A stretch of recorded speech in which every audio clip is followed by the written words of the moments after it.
chapter 5 evesini lika 13 kodwa indaba yami laphana ku verse 15 ifundeka kanje. Kwathi uJoshua engaseJerikho waphakamisa amehlo akhe wabona, bheka, nanso indoda malungana naye enenkemba yayo ihoshiwe esandleni sayo. Joshua waya kuyo wathi kuyo, uvuna thina noma izitha zethu na? Yathi, cha, ngifikile njengesikhulu sebandla likaNkulunkulu. UJoshua wasewa ngobuso emhlabathini wakhuleka, wathi kuyo, ithini inkosi yami encekwini yayo na? Isikhulu sebandla likaJehova sathi kuJoshua, khumula isicathulo onyaweni lakho ngokuba indawo omi kuyo ingcwele. UJoshua wenze njalo.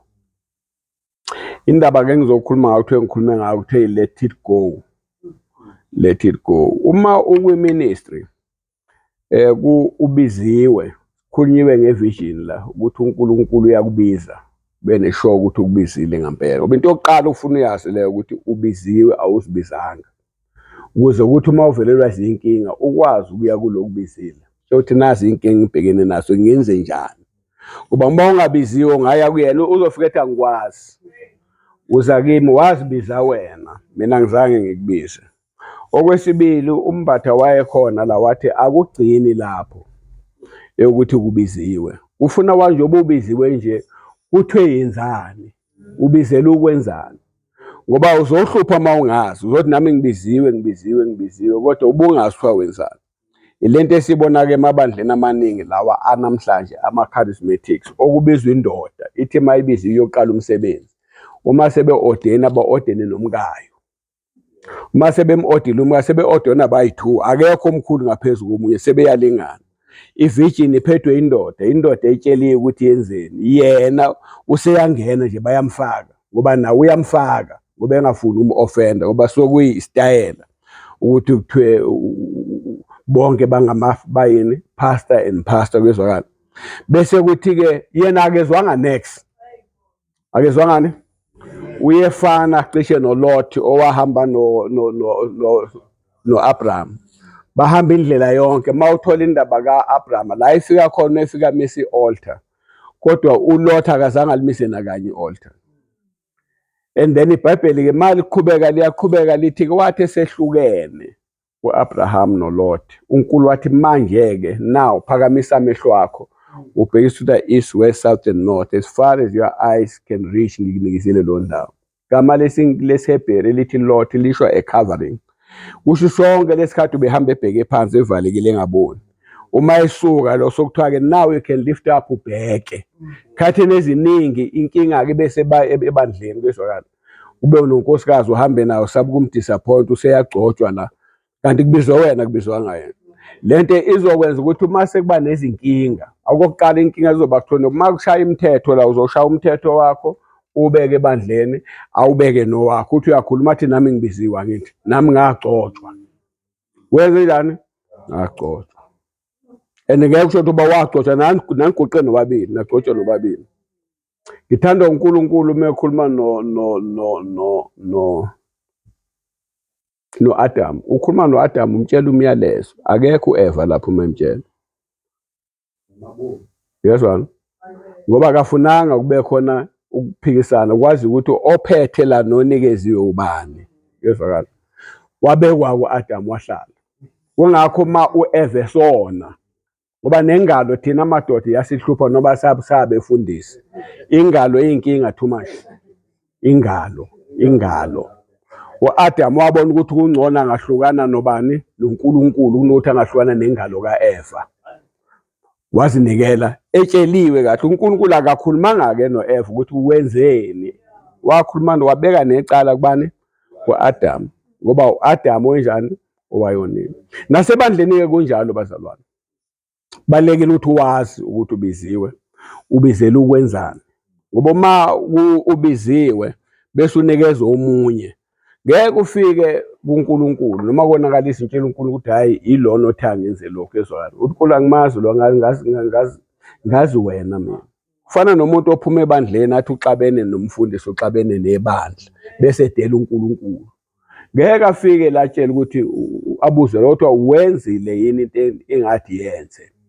Ngoba phela umfundisi akuyena uNkulunkulu okubizile. Ibandla kulona ubizwe ubani? uNkulunkulu. Lokho ohlangabeza naye ezinye izinto ezikuphushayo ukuthi uye phambili. Sizwana bazalwane. Ngakho-ke kwiminithi usubiziwe watshela ukuthi wenzani. Uyaqhubeka akugcini-ke lapho bazalwane. Khona ikhathi lazifikayo ofika ufika uthi let go khona. Ngoba uyinikele kuNkulunkulu kezwakala. Ungayibambi wena, ngoba uma uyibamba kuwena uzocila nayo. Ngoba usathane unama-challenges amaningi too much. Into ezokusiza ukuyithatha uyibuyisele kumnikazi wayo. Ubuze kuyena, kezwakala. Kukodwa ukuthi uma kwenzeka izinto uzokwenza lokhu ubuze kuyena, ubuze kuyena. Kodwa uma usayibambile wena, kufuneka ufike isikhathi ukuthi uyabona Nkosi, mina ngikwenze konke engase ngikwenze. Konke engase ngikwenze. Ngokwemibhalo nangimbono nangento angibizela kuyo. Kodwa la ngikhona manje angikwazi ukwenza lutho, senginikela kuwe. Uma kuwe ukuthi ushona phansi nomsebenzi wakho. Uma kuwe ukuthi uyaqhubeka wakho. Uma kufika ukuthi unedento uyento uwena, mina ngizolandela wena manje. Ngiyawukhulula ukunikela kuwe. Sithola ke la uJoshua, ngizokhuluma ngoJoshua ne. uJoshua kuNkulunkulu wambiza. Wenze njani? Wambiza. Angizoya kakhulu khona labafunda iBhayibheli lithi iBhayibheli wabonakala uNkulunkulu kwabonela ifu kuyithabana phezu kwethende likaMose ngaphandle noyithola le phezu kwethende likaMose nothi tabanakele ithende likaMose lali ngaphandle kwekambu kwezwakala ithende likaMose ngakhuluma ngalo kwezwakala lithi uMose wabona ifu wasephuma uMose yakhona lithi noJoshua waya bafike wangena nabantu bonke bambone ngene lithi wahlala lapho uMoses waphuma uMoses wasala uJoshua alisitshela iBhayibheli ukuthi wasalelani wayenzani uJoshua lapho kwezwakala kwalithi wasala then uNkulunkulu uma ulokhunja oMoses sesebonile kwezwakala bonile uNkulunkulu siyabatsho ukuthi ngeke bangene kuphi eKhanani useyakhuluma kuNkulunkulu ukukhuluma noMoses lapha ku27 kuNumbers 27 evesini ka18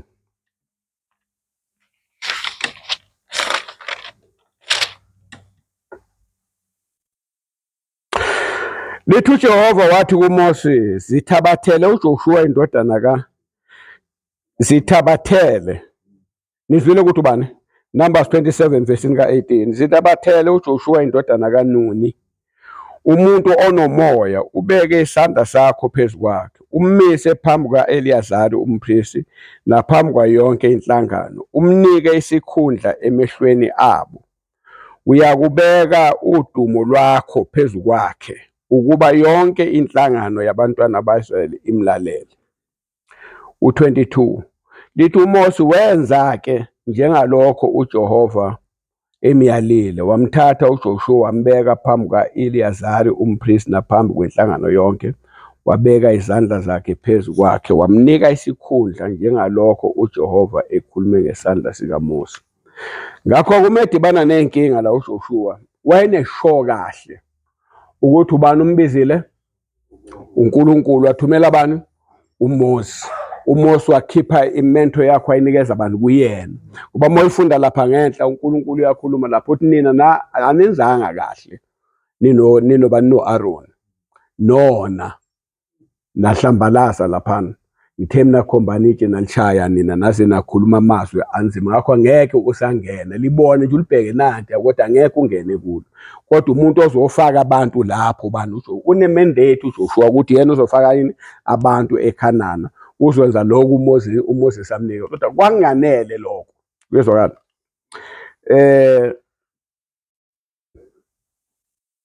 uma sifunda uJoshua 1 verse 1 to 9 uNkulunkulu useshonileke lapho bani uMoses sokusela uJoshua into engiyithanda uJoshua akanikezwanga induku uMose wabeka izandla kuphela akamnikezanga induku uyezwakala ukuthi njengoba mina kade ngenza yonke lento kwezwakala bengenza ngalenduku ngenza so no uNkulunkulu no seziyashintsha izinto manje wena uzosebenza ngezwi awuzosebenza ngenduku kwezwakala ngakho into amnikeza umnikeza yini izwi hayi induku kwezwakala abantu kabakwazi lo abakuboni lokho. Sizobona masiqhubeka la. Bona babefuna babone emnikeza yini induku. Bezokholeka ukuthi hayi uma emnikeza induku sokwazi ukuthi uma kuba nenkinga uzoyiphakamisa enze lokho enze lokho. Kodwa manje akamnika ukukhuluma nje izwi. Asifundeke ngizoyifunda ngigcine I think verse 9. Kwathi emva kokufa kukaMosi inceku kaJehova, uJehova wakhuluma kuJoshua indodana kaNuni isikhonzi sikaMosi wathi, uMosi inceku yami ufile. Khuluma uNkulunkulu. Ngalokho suka uwele iJordani, unika mandate kezwakala ukuthi enzeni. Uwele leli Jordan wena nalabo abantu bonke niye ezweni engibanika lona abantwana bakwa-Israyeli. Iculo leli likhethiwe licishosho lokho likhuluma ngaphesheya ngithi.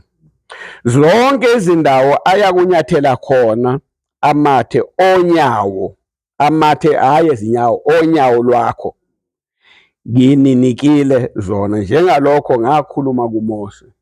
Kusukela ehlane laseLebanon kuze ufike emfuleni omkhulu, umfule Ifrawuthe, lonke izwe lamaHeti nakuze kube selwandle olukhulu ngasentshonalanga kuyaba umkhawulo wenu. Akuba khona muntu ongema phambi kwakho zonke izinsuku zokuhamba kwakho. Njengalokho nganginayo uMose kanjalo ngiyakuba nawe.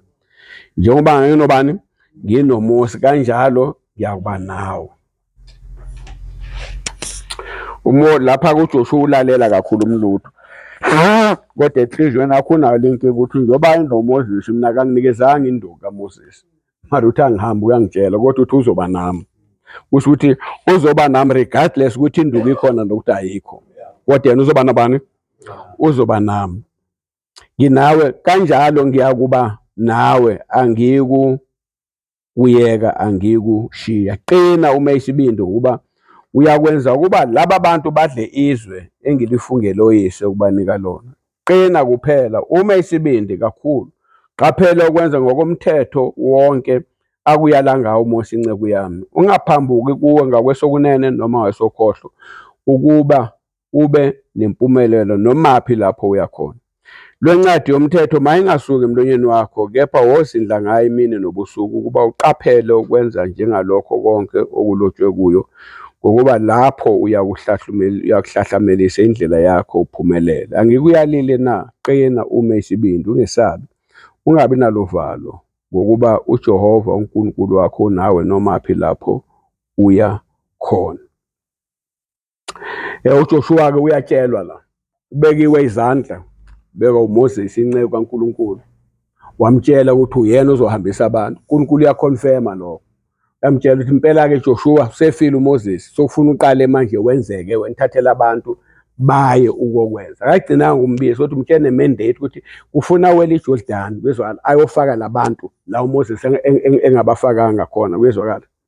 Sisuka nje amadaka uJoshua utholana ne-challenge.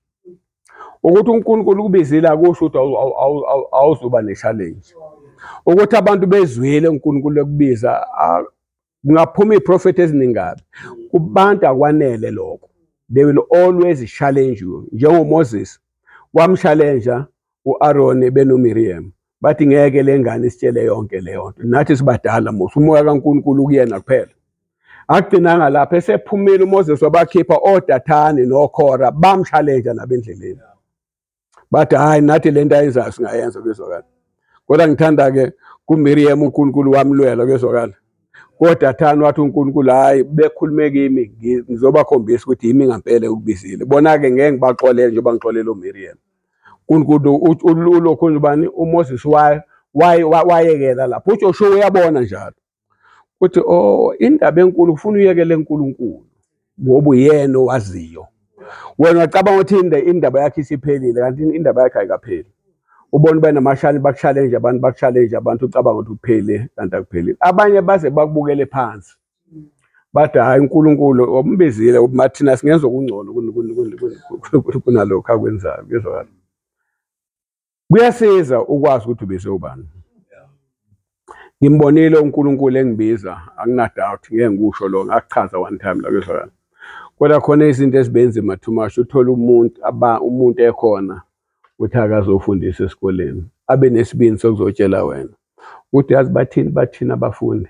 bathi mangaphuma lesikoleni mina ngafundisi lesikolo singawa utshela wena umlandile wathakizela mara utshela wena yezwakala wena sokufuna njani ulwe naye no why uzolwa naye akufanele uyekela uNkulunkulu uthi wena ukhulumile wayengekho awunjani ukhulumile akazi ukuthi udlule kuphi kezwakala ya yena uyakhuluma nje ngoba abantu bawenzela umhlola abantu bangakushayela izandla kezwakala shayela izandla wenze bakushayela izandla kanti bakusewena uma ususewena bese behlehleni bathi hayi kufanele unkosikazi angamelana nawe ufuna ukushaya umthetho ekhaya alwe nawo beze uyekelele kuye uthatha ilungelo lakho lobudoda ulinikeze yena uma sekonakele sokuthethwa la sebebuza ukuthi why unikeze yena uthi sokubonakele la uthi unkosikazi oshilo kezwakala athi wena ulalele mina uyazi ngumfazi mos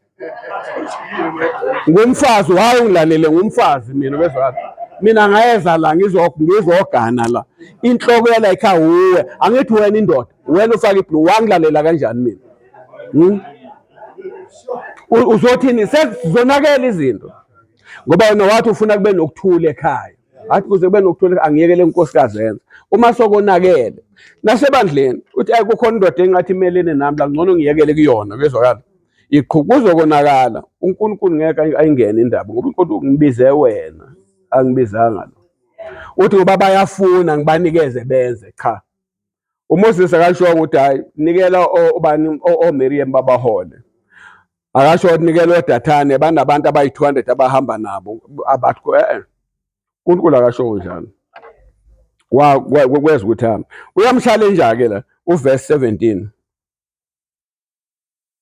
uJoshua uyabatshela ukuthi benzeni kuyezwakala kodwa ngithande nje la kuyezwakala lithi bamphendula uJoshua bathi konke osiyale ngakho ngoba uyabayala lapho kuyezwakala uverse 12 uthi konke osiyale ngakho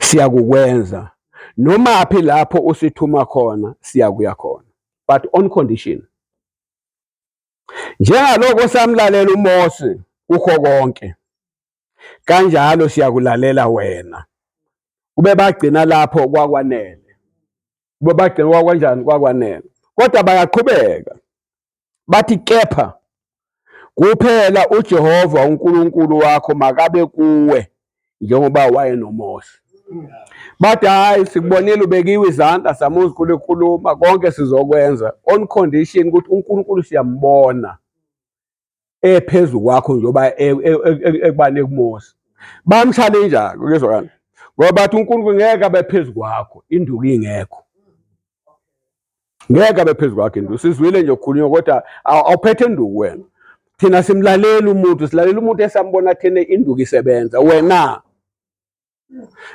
bangakubeka ebandleni bakuthathe bathi phatha kuyezwakala kakhulu ngiyengibukela njengasemasontweni la siphuma khona thina eZiyoni kuyezwakala ukuthetha ingubo kababu wakho ngoba phela akasekho ithathu uyigqoke kuyezwakala uMose uyigqokile inkinga enkulu-ke eZayoni lezi ezinye iZayoni ihlukene kuyezwakala khona lezi nje ezihambayo lezi esezagunda inhloko kuyezwakala zagunda nelefu bayathatha nje bakubeke bethi ubekela bathi usuzophatha-ke njengoba baba wakhe ayephethe bamnikeze sonke nempahla nayo kodwa ngeke ayenze into eyizobaba wakhe ngoba isikhwama laba-ke laba beZayoni endala babazi ukuthi lento wayithola kuphi ohluthu silala amazolo kuyezwakala ezothi uma esebiza mazithi 12 o'clock umehlabelela siphakame ihluthu sithi sibheke phezulu sithi sibheke phezulu kuyezwakala mhla ehamba yena uzothatha lento ayinikeze la azomnikeza la athi hamba nalento-ke ibandla lonke likulento kuyezwakala bangalithatha benzeni bakususe kodwa yena ngikunikeza ibandla ngikunika lento kuyezwakala ngikhumbula komunye unyaka ngingakasindiswa ngisebenza ukhona ubaba esasihamba naye wakamthembu manje wayeshiywe indoda wayeyikhonzile le ndoda le ngasePinetown yamnikeza ibandla wahamba yena wayengapha ngasenquthu umemnikezela ibandla yase le ndoda isihlukana nonkosikazi kwabakhona ungezwani yasibuya-ke isithatha omunye sihlala manje sitholana naye singasebenza ehhotela naye iyasebenza samoya.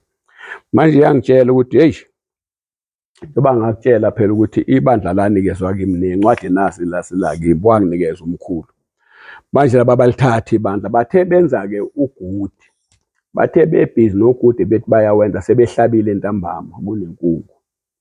Bathatha inyama bayibeka kwangena inyoka, yangena inyoka yakhuphuka yalapha emsamo. Base yafika yasigoqa enyameni base beyaprofita-ke bayabusa.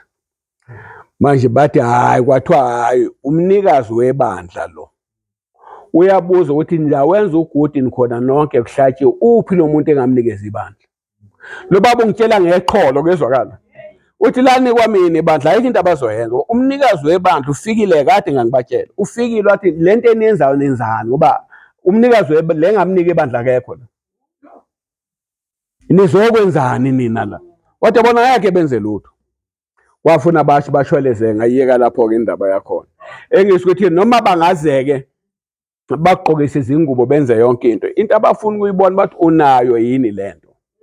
Ungathola ukuthi wena uyashumayela la emabandleni esizayo wenza zonke into ezinkulu kodwa uthola ukuthi ngeke bahambe nawo abantu ngoba bafuna loya engathi uthula anjani akakhuluma ngoba indaba ikuye bezwala uphetheni uphethe ibandla. NoJoshua-ke bathi Joshua siyezwa uNkulunkulu ukhulumile ubekiwe izandla besikhona kodwa into umahluko kuphela ozoba khona ukuthi sikulalele sikuzwe kahle sikuhloniphe ukuthi kwenzeke njani uNkulunkulu abe nawe njengoba enobani ayenoMoses.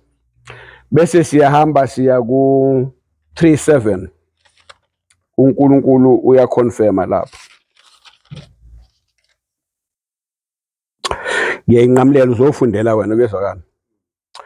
uJehova wathi kuJoshua, namuhla ngizakuqala ukukukhulisa emehlweni abo bonke abakwa-Israyeli ukuba bazi ukuthi njengalokho nganginoMose kanjalo ngiyakuba nawe. Abantu bayakhuluma kezwakala baconda kezwa uNkulunkulu kanti ukhona uNkulunkulu. Ngifunda kuJoshua mbani ngisekuJoshua chapter 3 evesini lika 7. Abantu bangakhuluma ngithanda kakhulu mawufunda laphana fanele isikhathi bemyala bekhuluma bethi ngeke bawele kezwakala bawele bangene balithathe izwe. Uthi uNkulunkulu ngizokwenza njengokusho kwabo. Bathe abengekho yini amathuna ehlane ngabe benjani bafele ehlane abafuni ukongena kodwa ubani ozongena munye bayithu kuphela uCaleb kanye nobani noJoshua. Labantu buthi bakhuluma ezindlebeni zami ngizwile. Akunakuwanela ilodwa izwi abaliphuma emlonyeni wabengeke ngilenze. Ngizokwenza exactly njengoba beshilo. Bese yithi uNkulunkulu mekwazi ukuzwa abantu abangena faith negative things kezwakala kangakanani ezipositive. Kezwakala kangakanani ezipositive ukuzizwa. Umekwazi indlebe yakhe izizwe lezi ezinjani ezirong. Kangakanani-ke ekhuluma eziright ukuthi uzoziconfirm ngoba wazikhuluma kubani kuwe. Ngakho uma usunikele kuyena uthi Nkosi napa abantu bami nami. Yabona isikhathi bekhuluma kuJoshua bakhulumile abantu ayikho into engizoyenza. Kodwa mina ngizolalela wena kuphela ngoba ngiyazi ukuthi ungibizile wabeka ithuma inceke yakhe yabeka izandla wakhuluma nanami. Usanda kukhuluma namanje ukuthi ngiwelisele abantu ngibasele ngibatshela ukuthi benzeni manje. Sebengibekela ama-condition bazokuzwa lokhu kuphela uma amandla ekhona. Bezwakala. Uthi kuNkulunkulu njengani njengokuba nganginoMose uthi ngizokuphakamisa emehlweni abantu. Bezwakala. Mawufunda-ke yonke lo ndaba iyachaza ukuthi umfula wawugcwele udla indwana. Bezwakala. Wawugcwele udla ngamagama wawukapaka. Bezwakala. Ugcwele ngendlela emangalisayo. Lithi uNkulunkulu kwathi Joshua wela nalabantu manje thatha umphongolo ubeke kubapristi emahlombe abapristi bangena abantu babe ngemuva bangena mabenyathela abapristi inyawo zabo nyathela amanzi azoqala ahlehle. Wathi uma befika phakathi nendawo bafike bame nomphongolo amanzi azobehlehla bese beyawela abantu bawele emhlabathini owomileyo. Angathi uthe uNkulunkulu njengoba nginoMose ngizoba nani. Nangu manje abasabhekene babhekene nomfula. Uthi uNtashika siyawela siya ngaphesheya. Ngeke sijike siyawela namhlanje. Bathi awuyadlala lo. Linje nomfula sowela ngani? Babhekana bathi iphinduka. Iphinduka. Aphethe sizowela kanjani? Unuthatha kumphongolo wena. Lithi wawuthatha umphongolo. Lithi as long bathi makaqala babeke inyawo zabo aqala amanzi athi. Bahamba bafike bama endaweni aphela amanzi bawelela ngaphesheya. Bathi bangawela baye ngalo wathi uNkulunkulu abantu ke bathatha amatshe la ekugcineni bawabeke ngaphesheya. Bothi abantu mabebuza ukuthi lamatshe ayini sivivane kuthiwa hayi ngoba uNkulunkulu wawamisa amanzi. Abangapha lamatshe sawathatha ekujuleni impela. Sawabeka la ngekhathi sawabeka la. Kuyezwakala. Ngakho ke lithi iBhayibheli emva kwaloko noma ngasanitholelanga lelo verse yositholela wena. Emva kwaloko abantu bathi uyazi thina ozeke nje akhuluma ukubheda. Ozokakhuluma ukubheda ngobani? NgoMoses. Njalo ngoJoshua uzokhandwa yithi ngamatshe. Ngoba simbonile manje ukuthi uhamba naye. Uhamba naye uyezwakala. Uhamba nobani? Uhamba naye. Usiyawela. Uma bewela into yokuqala, into yesibili abahlangane nayo uJoshua uhlangane nani bazalwane? Uhlane opposition yabantu. Waya kuNkulunkulu wamlwela lapho uyezwakala. Akwanelanga lapho. Manje mephuma nje ubhekana neJericho. Linezindongo ezinkulu bathi into yaJericho kwangahamba imoto ezu7. Uyawuhlola umuzi yabo ukuthi ayikho indlela yokungena la. Lithe sawuhlola umuzi uthi uhlangana nesikhulu sasezulwini esibona isikhulu sasezulwini lesi. Uma sibuza ukuthi wena la sifunde khona ungakithi noma ungale. Uthi cha mina ngiphuma ezulwini ngize la. Uthi ke khumula ini isicathulo sakho ngokuba le ndawo kuyona ingcwele. Ngamagama uthi ke thatha le mandate uyinikeze mina yimi engizohola lempi. Ngamagama sibona iredemption lapho kuyezwakala. Iredemption kwakuhlengwa izinto ezi3. Kwakuhlengwa indawo, kuhlengwa umfazi, kuhlengwa isigqila. Mawufunda indaba kaRuth sizongena kuyona khona manje kuyezwakala. Ekhuluma ngayo kuyezwakala. Ukuthi kwakwenziwa kanjani? Kwakhunyula isicathulo. Ngamagama makufanele napa abafowethu bakhona. Nayi inkosana nangu uyisidudla weyinkosana. Nansi inkosana, nangu lo phakathi, nangu la womncane. Lo phakathi ungena ekweletini kuyezwakala. Uthatha ifa la kubo. Ulisa ubambisa ngalo kumtshelekisi kuyezwakala. Uthembano uthanda imali. Uyakweletiswa ezalo hayi nangu ulibambisa kulo yamfana. Lo omashonisa. Uba ulibambisa uthi nali bambisa la nginikezele imali kuyezwakala. Uma sebambisile ngalo kuyasiyahamba isikhathi. Bese yabona manyiwa ukuthi hey kuyabheda man. No kuzona lento ukuthi ngibambise lo museshayile isikhathi ukuthi alithathe le ayithathe kusayini ibuyele kuyena. Noma kuze kuphela u10 years kodwa manje ikhiqizela yena. Bese ethi aye kulona imali. Omncane athi ngicela wena uyithenge lelifa. Kuyezwakala ukukhiphela uyihlenge le ndawo kulomuntu. Bese ethi lo mncane no anginalo ilungelo lokuyihlenga. Onelungelo lokuyihlenga inkosana. Kuyezwakala. Noma athi mina nginayo imali. No bathi hamba uye kuyena yini inkosana. Mase inkosana ithi hayi ngingayihlenga bese ethi lo hayi lapho njengakuRuth bathi hlenga manje uthi lo hayi mina mangizohlenga ngayihlenga bese uthi phela ukhumula mawuhlenga indawo uzohlenga noRuth umfazi kuyezwakala umthathu kubo wakho. Kodwa hayi mangenze njalo elamifa lizokonakala. Kuyezwakala nami ngizoba sekweletini. Kodwa senginikeza wena uyalihleli mawunikeza kulomncane. Uthi lapha uma ukhombisa ukuthi uyalinikeza siye phambi komphakathi siye kumhlengi. Into ofuna yezofika ukhumula isicathulo. Asifundeni lo ndaba kuyezwakala. Lapha na Ruth 4:7 and 8.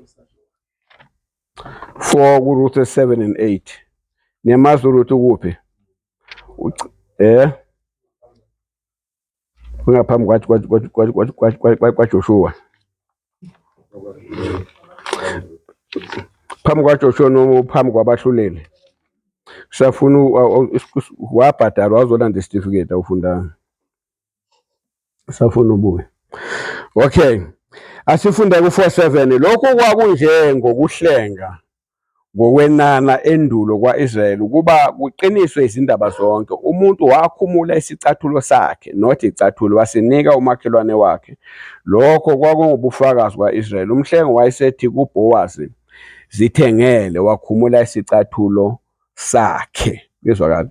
Wakhumula yini? Isicathulo sakhe. Ngamagama uthatha ilungelo unikeza yena. Lapha-ke uJoshua uma ethi liyakhumula isicathulo, ngamagama uthi ilungelo lokuthi wena uhlenge u-Israyeli uthathe yonke le ndawo, ngiyalithatha kuwe manje linikeze mina. Unikeziwe lona, kodwa linikeze mina. Lithi ukhumula isicathulo, uyasikhumula isicathulo uyasinikeza. Ngizwakala. Kusukela lapho uJoshua akaphindanga enza ngokucabanga kwakhe. Akaphindanga ekutheni wangibiza uNkulunkulu wangibeka uba uMoses wangibeka izandla. Ngamuzwa noNkulunkulu ekhuluma. Wayebuza kuNkulunkulu right through uma ezohlasela izwe. Waqala khona la wathi right, ukuze le ndawo ngintashike ngizongena kanjani la. Wamtshela into engakazenze kwathi nizorawunda kasikhombisa. Kungaphumi nelilodwa izwe emlonyeni. Ngoba uma bekhuluma abantu, angithi bayakhuluma lesikhathi embekile. Uthi basazophinda labantu bakhuluma.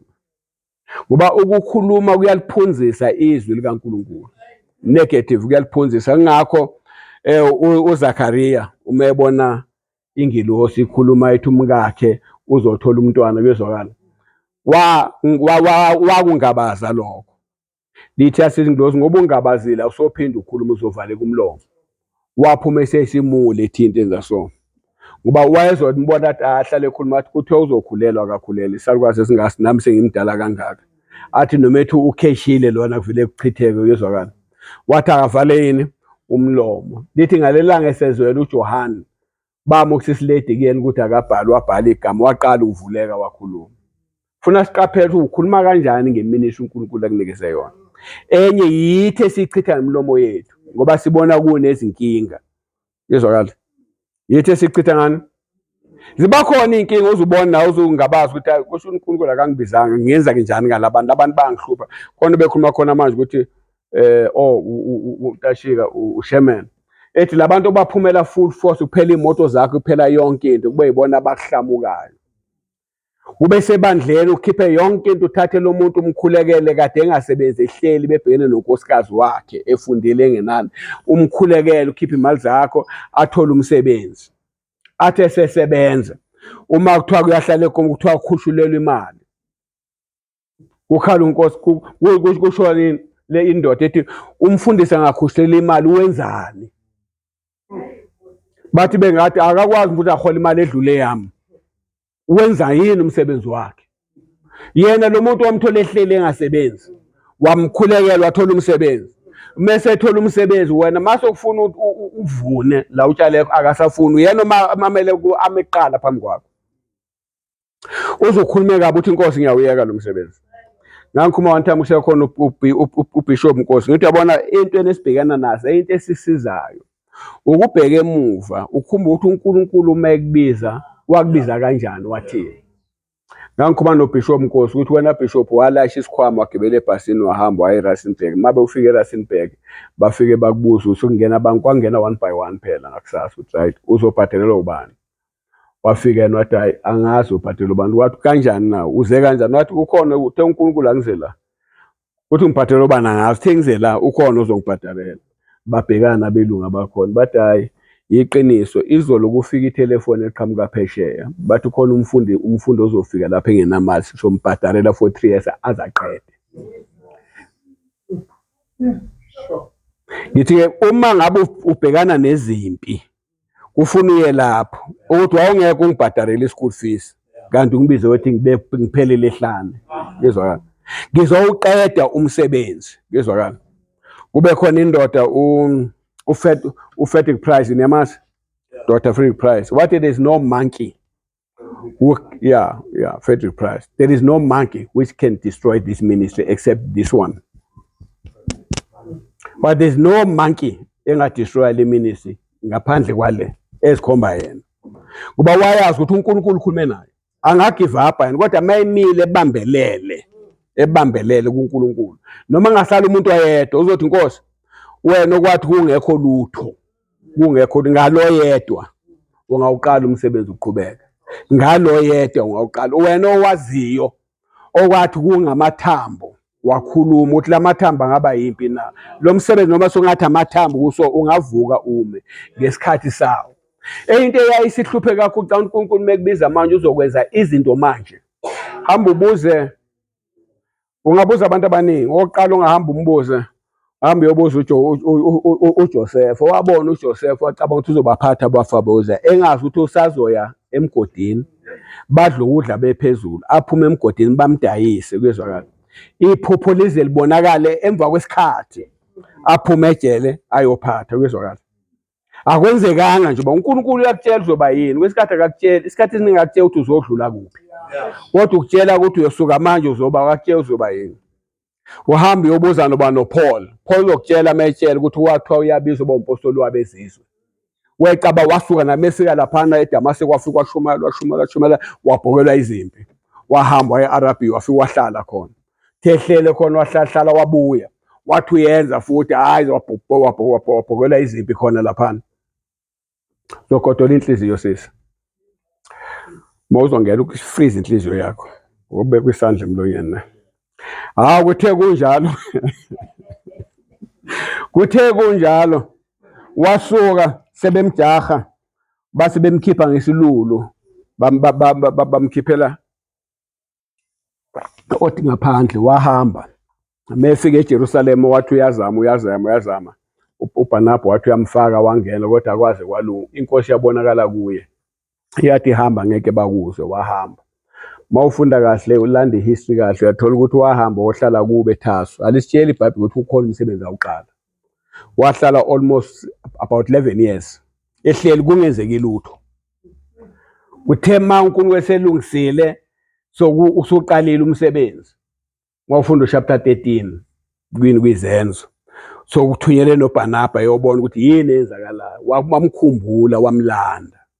Ukuthi umuntu onekhono owazi umthetho ongasiza leli bandla likhulu nangu wamlanda. Iyaqala ke iministry yakhe yaqala lapho ke wahamba kanye naye. Kwesikhathi kube ngathi akwenzekile lutho kodwa mawumafuna ukuthi kwenzeke manje kwenzeke manje ngeke kwenzeke next. Kwesikhathi zomlilo wamaphepha kuzophakama ukuthi kuphele ukuthi uNkulunkulu ayikho le nkulunkulu akangibizanga. uJoshua ke la siyezwana bazalwane besikhuluma ngoJoshua. uJoshua ke wabese bheka nanku umuzi lo khona makuthiwa akakhipha isicathulo akazange akhulume lutho. Wathi ngiyaserenda nginikeza kuwe ihlenge nginikeza kuwe hlenga le ndawo nginikeza le vision nakho konke nginikeza ngoba vele ivele kuwe bezwakala. Into ofuna siyazi futhi siqonde bazalwane kwiministry akekho umuntu there's nobody he is indispensable. Ma wena uphethe ungakwenzi uNkulunkulu uzokushifta abize omunye umuntu. Yeah. And noma ucompromise uNkulunkulu ukuthi uyacompromise la kususi. Ngikutshela abafundi abafunda lesikoleni. Yithi yabona uma wena uzophuma la wahamba uyoqhuba lenqubo kade uyiqhuba kuqala ubuzolanda isitifiketi wabhadala wenza kahle uzoqhuba lenqubo uNkulunkulu uzokuvusela abantu. Kuzoba khona abazoza esikoleni emva kwakho beze la afika afunde la bese yafika akhulume lento bese bathi thina besithi sinomfundisi ngoba waye esikoleni kodwa sasizisa zona lezi zinto esisazenza kuqala kodwa nango ofikayo manje ongayihambi sihamba nalo. Ngithi lo hlephuka ukuthi ulibambele ibandla lihlephuka ngoba awenzi lo uNkulunkulu athe kwenza. Bathi lithi iBhayibheli lokho engikusabayo ukubona njani kusaba kakhulu kona kwangehlela. Usaba ukuthi lizohamba ibandla bese uyacompromise ulazi iqiniso. Lizokushiyela kona lo ukuthi uyacompromise. Bathi lo uye esikoleni besithi uzosiza usegili siyamshiya siyahamba. Hamba hayi siyahamba bakushiya. uNkulunkulu asebenzisa omunye. Mawufuna ukwazi ukuthi uNkulunkulu akekho umuntu indispensable wahamba ubuzo uEsther noMordecai. uMordecai watshela uEsther wathi Esther wena uNkulunkulu kulande kude wakuletha la. Bebekhona abantu abangcono ngoba ukulandele ukuthi uzosebenza ngawe. Funa sazi thina ukuthi uNkulunkulu uneplan ngomsebenzi wakhe from A to Z. Uplanile kwezwakala kodwa akasikhombisi ukuthi usihamba kanjani. Uyasamlalela nje asikhombise asivesele kancane. Kungakho uJesu ethi kuMaria isikhathi sama sikafiki. Why ungirasha phambili? kuba wayazi indlela afuna ahambe ngayo. Uthi uNkulunkulu uyangikhombisa lokho afuna ukwenza. uNkulunkulu, I think uJohn 4 just kulapho ngo-6 so mekhuluma ngokuvuka kwabafileyo. uNkulunkulu unjani? Ungiphile ukuvusa abafileyo futhi abavusa athanda ukubavusa kwezwakala. Akona okwakho. Uthi-ke uyabona wena nje obulapha phezulu mawuthula uNkulunkulu uzovusa omunye umuntu ozomhlenga uIsrael. Wena uyoba kuphi? Ngamagama ufuna sazi ukuthi it's not a privilege ukuthi ube inceku yenkosi. You know, it's not a right, it's a privilege. Kwezwakala. Kumusa kukaMahawu. Hayi kushaya isifuba uthi yimi. No. uNkulunkulu angakususa manje kusena babeke omunye umuntu. Yeah, kungamndaba zalutho. Kwezwakala. And then-ke uJoshua ke maye lapha esethathile wanika lesikhulu. Isikhulu ke simtshela izinto ezi3 okufuna zenze. Usenikelile ngithi ukuthi uyena uzokwenza. Mtshela ukuthi lalela sozohamba ngelami iplan manje.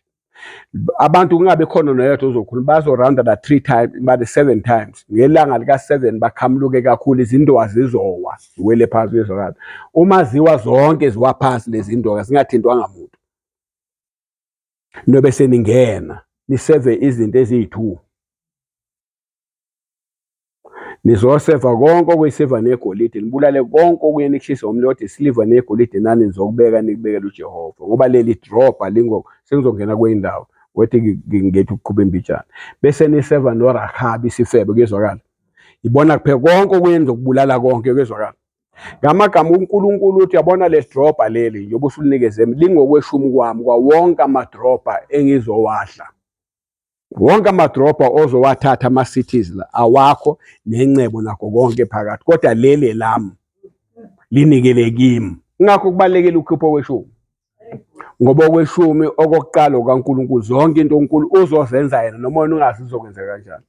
Uthi Joshua leli idropha lokuqala lami nesilver negolide lami konke okunye omadropha ozowathatha wakho nokuzothola phakathi okwakho. Kodwa lokhu ungalingi ukuthatha. Bezwakala. Lithi-ke barounda-ke. Endabeni yokuranda bangakhulumi ngoba abantu babezokhuluma sesiroundeka bokuqala bathi kuthiwa siround yake yenzeka phi leyo nto. Baround ngokwesithathu athi uyalibona nomfantu. Athi akho mfana athi uyabheda uJoshua. Lento esayisho sibonile amanzi lapha kodwa nayi indaba lenkulu. Bakhohlwa ukuthi uma amanzi enjani ekwazile ukuthi adede bawele ngaphesheya.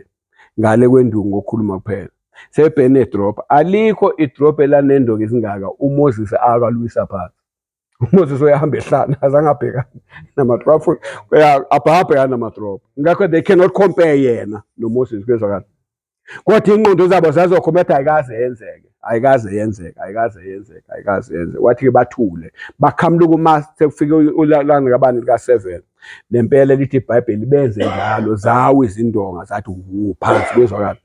Uma seziwile phansi bathatha ke isiliva kwabakhona isigangike esathatha uAkhan sathatha isiliva lalikhona lathatha nengubo saselenza njani sathena amandla. Uma beqeda lapho sibebhekene nomuzi omncane bahlulwa kuthiwa kukhona isono esikhona la bezwakala. uJoshua ke ila sibuya khona uJoshua uya kuNkulunkulu ke ngoba useyazi ukuthi ubani uNkulunkulu okhulumile. Uthi uNkulunkulu kwenzaka kanjani ukuthi wena usiyekelele ukuthi sixoshwe abantu abancane kangaka kuze kufa abantu abangaka. uNkulunkulu akumina kukhona isono esekama. Joshua yakhala uthi inkosi mveze lo muntu. Uthi uNkulunkulu angithi amandla ekunikezile. Wena sofuna njani umkhethe lo muntu umthole wena khona uzomhlulela nje oba kufanele umahlulela. Wasuke khona izinto ofuna uthathele isinyathelo wena ebandleni. Thathele isinyathelo. Yabona mina uma ngizokhuza izinto angibajova abantu. Ngibakhipha nje izinyo bezwa. Ngithatha ipliers ngithi khamisa ngilibambe linjalo ngibeke phansi. Khamisa ngilibambe linjalo. Angimijovi kwezwakala.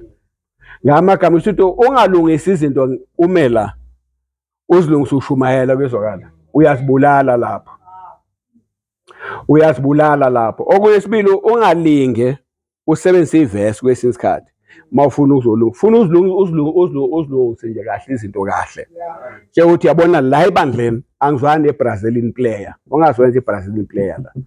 Mase iBrazilian player uzothola yini iBrazilian player. Mawusuqeda ukwenza lokho kwezwakala usushumayela isikhathi uzoshumayela ngaso bathi abantu phela akashiyanga lo bathi hayi kanjani but ngoba shumayela ngabantu unjalo vele uma elungisa izinto mese shumayela akangeni kulento akade ikhuluma ngayo akalungisa izinto ngentshumayelo ngakho intshumayelo yakhe yohlala iclean right through kodwa mawuzolusa kanje iBrazil player niyayazi aniyazi ya kukhona lokhunye indoda ebedlala ibhola kakhulu uKaka KAKA mabatshela ukuthi yabona la ungazokwenza iKAKA la yenziwa la uzoyithola la kuyezwakala uthi ungaqeda lapho ke bese kanjani bese uyashumayela sibona ke lapho ke bazwana sengiqeda uJoshua mawufunda chapter 10 lithi kwaqhamuka amakhosi wonke angenhla kuyezwakala ahlangana wonke kuyezwakala lithi uJoshua wawahlula njengomuntu oyi1 wabuza uNkulunkulu ukuthi ngenze njani wathi uNkulunkulu so yilapha amisa khona ilanga lama wabaqeda mawudlula lapho uqhubeka ko11 kuthi amakhosi angasenyakatho ahlangana wonke wawaqeda wonke kwangase weselalela uma enqobe ngalendlela la athi uNkulunkulu uhlasela so webuza ngenze njani buzela kulona amnikezi la ngithi angithi akuseyena athi ngenzani uNkulunkulu yenza so kulaba enze njalo akwenze la uma esohlasela lapha ake nje bakade enzile ngayizolo kuleyana uyabuza ngenze njani kulomuzi athi hayi benza so bazokwenza so iyona kuphela into esisiza kwiministry uma sekufika izikhathi ufuna uyikhulula iministry ikhululo kungabe yakho inikeze umnikazi wayo uzohamba ukhululekile uzolala ubuthongo kezwakala washo unqamala lwathi ukhona abantu abakhuluma bathi kunani kune-stress wathi angiyazi leyo nto siba khona kodwa i-stress mawusabona zibhede izinto uzofikela ekutheni ngiyayikhulula ma unkosi kuwena ufuna ife yakho uzoyivusa wena nje uthi na olokhonjo Abraham uthi unkosi uthe lona uyoba isizwe mawuthi ngimnikele ngizomla out of his ashes kuzovela izizwe eziningi naye ufuna usho njalo ukuthi uma behamba bonke laba mhlamba kubona laba ofuna ngiqhubeke nabo abahambe bonke kukhona ozobalanda yabona abantu uma efike ebandleni bafike bahlale phambili uma sebehamba abaveli umuntu asuke la hayi ngabe uyahamba ahlale la ngamona esehlela phela yazi ukuthi useyahamba lo lesikhathi ephuma bakhona abangenayo beza ngaphambili ngakho ungamlandi yabona emehle lapho ngalumuthi uhlaleleni lapho ngoba ubuhlala la ngoba uNkulunkulu uyamkhipha kwesinye isikhathi sihlushwa abantu uNkulunkulu athi akasabafuni ngoba sazi ukuthi banamakhono banezimali bathi uzohlushwa abantu ozibambele wena engabe ubanikela uNkulunkulu ngoba lesikhathi behamba labantu khona abantu abaningi abangeza ngemva kwabo inkosi yomsini busisa